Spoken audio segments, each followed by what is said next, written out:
ఏలూరు జిల్లా దెందులూరు నియోజకవర్గం చాటపరు గ్రామంలో ఎన్డీఏ కూటమి అభ్యర్థి చింతమనేని ప్రభాకర్ రావు గ్రామంలో విస్తృతంగా పర్యటించి ఎన్డీఏ కూటమి అభ్యర్థుల్ని సైకిల్ గుర్తుపై ఓటు వేసి గెలిపించాలని కోరారు.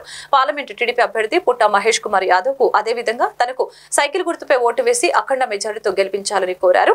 చింతమనేని పర్యటన సందర్భంగా చాటపరు గ్రామస్తులు భారీగా స్వాగతం పలికారు. చింతమనేని ప్రజలకు అభివాదం చేస్తూ ఆప్యాయంగా పలకరిస్తూ చంద్రబాబు పవన్ కళ్యాణ్లు ప్రకటించిన మేనిఫెస్టోను ప్రజలకు వివరిస్తూ ర్యాలీగా ముందుకు సాగారు. మీరు ఏమైతే మీ తాలూకా ఉన్నటువంటి అభిప్రాయాలు ఉన్నాయో, మీ ఫీలింగ్స్ ఉన్నాయో అవన్నిటినీ కూడా నేను పూర్తి చేసి రుజువు చేసుకుంటానని చెప్పి కూడా ఈ సందర్భంగా తెలియజేస్తాను. మీ ఇంట్లో ఏ ఇబ్బంది అన్నా రావచ్చు, కానీ విని దానికి వెళ్తే మాత్రం ధర్మబద్ధంగా ఒక పరిష్కారాన్ని అయితే మాత్రం చూపిస్తాం. మీకు ఒక మనిషిగా చెప్పుకుంటానికి నేనున్నాను అనే దాన్ని కల్పించగలుగుతాను.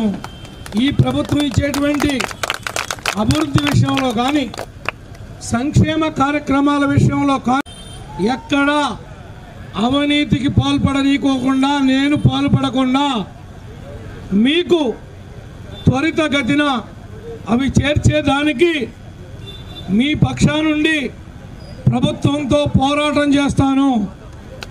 నాకు ఈ అవకాశాన్ని కలగజేసినటువంటి మిమ్మల్ని ఎప్పటికీ కూడా మర్చిపోను.